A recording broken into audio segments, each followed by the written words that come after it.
ate. Greatest blessing naman kung ilarawan nila ka si Kim dahil sa lahat ng tulong na naiambag nito sa kanilang pamilya at magkakapatid. Noong 2023, dumaan sa matinding karamdaman sila Cam at na-ospital ng 5 araw. Humingi ng dasal si Kim para sa ate at siya'y nakasurvive.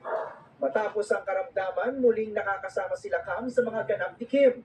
Pero noong 1 taon, nagsimula ng umalingas-ngas sa showbiz ang issue ng pera. Hanggang sa kumpirmahin na ito mismo ng kampo ni Kim sa pagsasampa niya ng qualified theft complaint laban kay Lakam nitong Martes. Magkahalong gulat, galit at lungkot ang reaksyon ng mga tagahanga ni Kim. Wala pang makapagsabi kung saan hahantong ang gusot na ito sa pagitan ng magkapatid. Pero umaasa ang kanyang mga tagahanga na maaayos din ito. Dasal din nila ang katatagan ng puso at isip ni Kim sa kinakaharap na problema. MJ Felipe, ABS-CBN News. Nag-viral sa social media ang 19 anyos na porter sa Divisoria sa Maynila nang matupad ang kanyang pangarap na maging reporter. Porter to reporter kahit sa sandaling pagkakataon lamang. Kilalanin siya sa pagpapatrol ni Jessie Cruzat. Hello guys, it's me Christian Blanc. Magpapilita tayo ngayon sa ABS-CBN. Dito tayo ngayon sa may Divisoria sa Inaya. Tignan nyo naman kung gaano karami ang tao ngayon dahil mag-December na.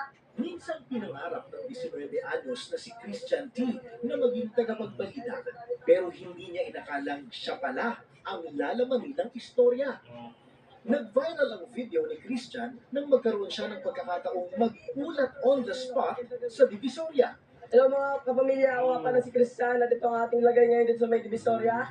Hanggang sobrang daming tao. Ang aking trabaho nga pala dito ay mag-hustle, magbuhat-buhat, diskarte sa araw-araw. So nga pala, ang dami nang namimili ngayon sa Divisoria, mga decors, mga Christmas tree, may mga araw na matumal. Maghapong nag-cover ang ABS-CBN ng bentahan ng mga panregalo ngayong Pasko sa Divisoria.